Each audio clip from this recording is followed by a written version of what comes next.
To all. എൻ്റെ പേര് അശ്വതി. ഞാൻ Malli memorial college of teacher എഡ്യൂക്കേഷനിലെ ഫസ്റ്റ് ഇയർ വിദ്യാർത്ഥിയാണ്.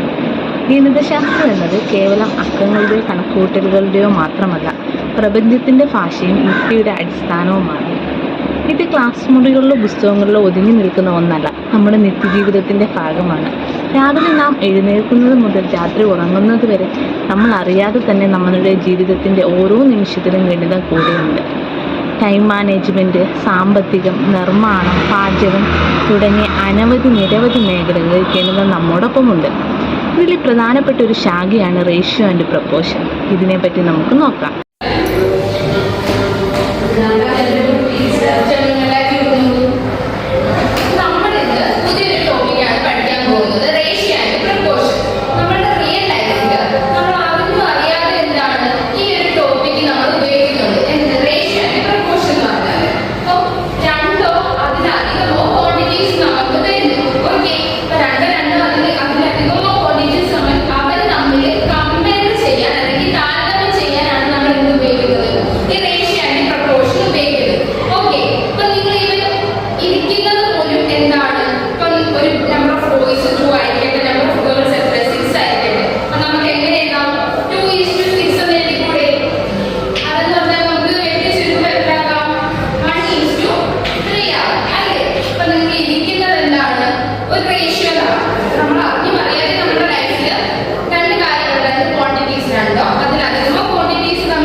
ഇത്ത 2 കിലോ അരി.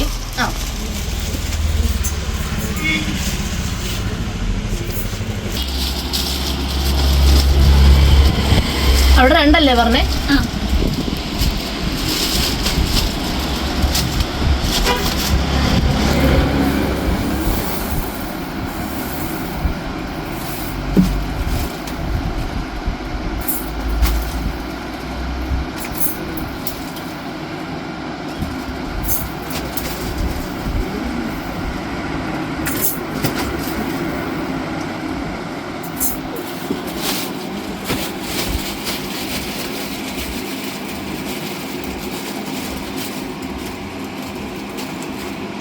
ഇത് 50 ആണേ.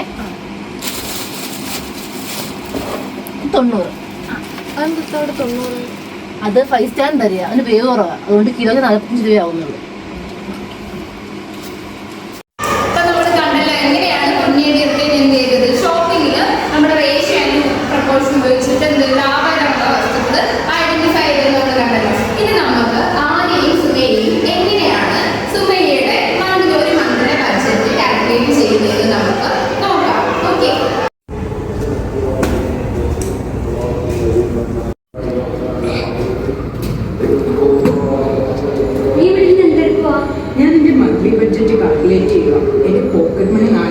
പക്ഷെ അത് എങ്ങനെ എൻ്റെ ആവശ്യങ്ങൾക്കായിട്ട് ഡിവൈഡ് ചെയ്യണമെന്ന് എനിക്ക് അറിയില്ല. അതിന് റേഷ്യോ പ്രപ്പോർഷൻ ഉപയോഗിച്ചാൽ പോലെ. റേഷ്യോ പ്രപ്പോർഷനോ ബഡ്ജറ്റിങ്ങിനോ അതെങ്ങനെ?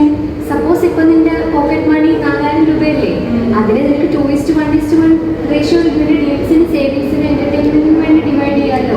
നിന്റെ പോക്കറ്റ് മണി 4000 രൂപയല്ലേ, അതിനെ നീ 4 ഈക്വൽ പാർട്സ് ആയിട്ട് ഡിവൈഡ് ചെയ്യുക. അതിൽ 2 പാർട്ട് നിന്റെ നീഡ്സിനും 1 പാർട്ട് നിന്റെ സേവിങ്സിനും 1 പാർട്ട് എന്റർടൈൻമെന്റിന് വേണ്ടി യൂസ് ചെയ്യാമല്ലോ.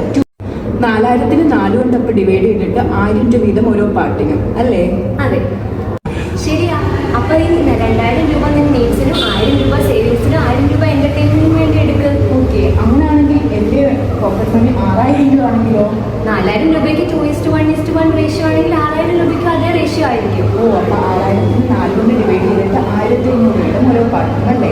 കറക്റ്റ് ആണ്. ഇതിനെയാ പ്രപ്പോർഷൻ എന്ന് പറയുന്നത്. ടോട്ടൽ എമൗണ്ട് ചേഞ്ച് ചെയ്താലും റേഷ്യോ മാറുന്നില്ല.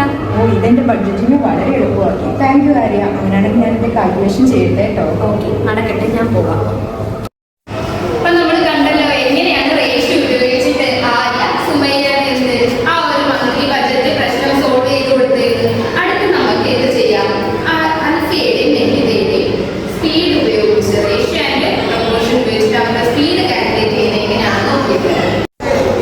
ടൈം എത്രയായി?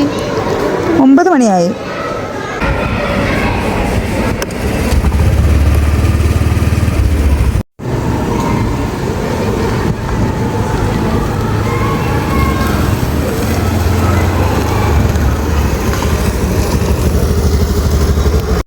അൽഫി, നമ്മളൊന്ന് 9 മണിക്കല്ലേ കോളേജിലേക്ക് ഇറങ്ങാറ്? പക്ഷെ ഇന്നലെ നമ്മൾ 9:30 എത്തി. ഇന്ന് 9:30 അത് നീ ഇന്നലെ നല്ല സ്പീഡിലല്ലേ വണ്ടി ഓടിച്ചത്? അപ്പോൾ സ്പീഡും ഡിസ്റ്റൻസ് തമ്മിൽ എന്തെങ്കിലും ബന്ധമുണ്ടോ? ബന്ധമുണ്ട്. സ്പീഡെന്ന് പറഞ്ഞാൽ ഡിസ്റ്റൻസിൻ്റെ ടൈമിന് ഒരു ഇഷ്യൂ.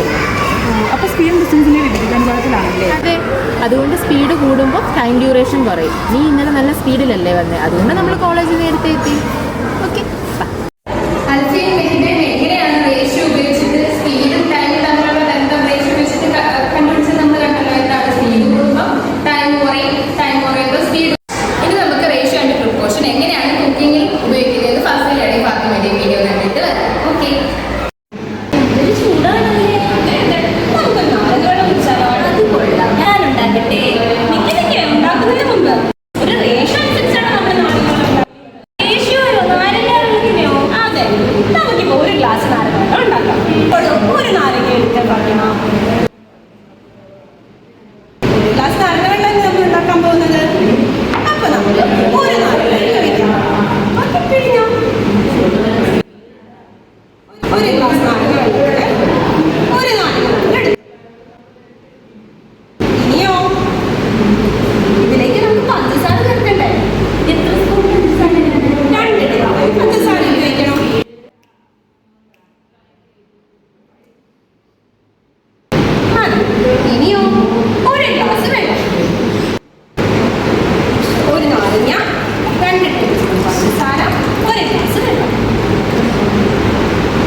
പ്രോട്ടീൻ എന്ന് പറയുമ്പോൾ ഇപ്പം എൻ്റെ വെയിറ്റ് ഇപ്പോൾ 50 കിലോ ആണ് വെച്ചു.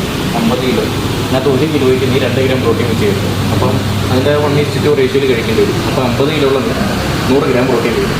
നമ്മൾ കണ്ടല്ലോ ഫിറ്റ്നസിലും റേഷ്യോ ഉപയോഗിച്ചത് കണ്ടല്ലോ. അങ്ങനെ ഒരുപാട് ഫീൽഡിൽ നമ്മൾ എന്താണ് ഇപ്പോൾ ഉപയോഗിച്ചത് കണ്ടു അല്ലേ? അപ്പം നമ്മൾ റേഷ്യോ ആൻഡ് പ്രൊപ്പോർഷൻ എന്ന് പറഞ്ഞാൽ നമ്മുടെ റിയൽ ലൈഫിൽ നമ്മൾ അറിയാതെ എല്ലാം നമ്മൾ എന്ത് ചെയ്തിരിക്കുകയാണ്, ഉപയോഗിച്ചിരിക്കുകയല്ലേ. ഇവൻ ചെറിയ കാര്യങ്ങളിൽ പോലും നമ്മൾ അതിൽ എന്താണ് റേഷ്യോ ആൻഡ് പ്രൊപ്പോർഷനിൽ ഡിപ്പെൻഡഡ് ആണ്. ഓക്കെ. അപ്പം നമുക്ക് മനസ്സിലായല്ലോ ഇതിൻ്റെ റേഷ്യോ ആൻഡ് പ്രൊപ്പോർഷൻ്റെ ഇമ്പോർട്ടൻസ് എത്രത്തോളം ഉണ്ടെന്ന് നമുക്ക് എല്ലാവർക്കും മനസ്സിലായല്ലോ. ഓക്കെ. ചുരുക്കത്തിൽ നാം പറഞ്ഞാൽ പാചകം മുതൽ നിർമ്മാണം വരെയും സാമ്പത്തിക ആസൂത്രണം മുതൽ ശാരീരിക ആരോഗ്യം വരെയും നമ്മുടെ ദൈനംദിന കാര്യങ്ങളിൽ റേഷ്യോ ആൻഡ് പ്രൊപ്പോർഷൻ പ്രധാന പങ്ക് വഹിക്കുന്നു. അതുകൊണ്ട് തന്നെ ഗണിതത്തെ ഒരു വിഷയമായി മാത്രം കാണാതെ ജീവിതത്തെ മെച്ചപ്പെടുത്താനുള്ള ഒരു ഉപകരണമായി കൂടി കണ്ട് നമുക്ക് അതിനെ സ്നേഹിക്കുകയും ഉപയോഗിക്കുകയും ചെയ്യാം.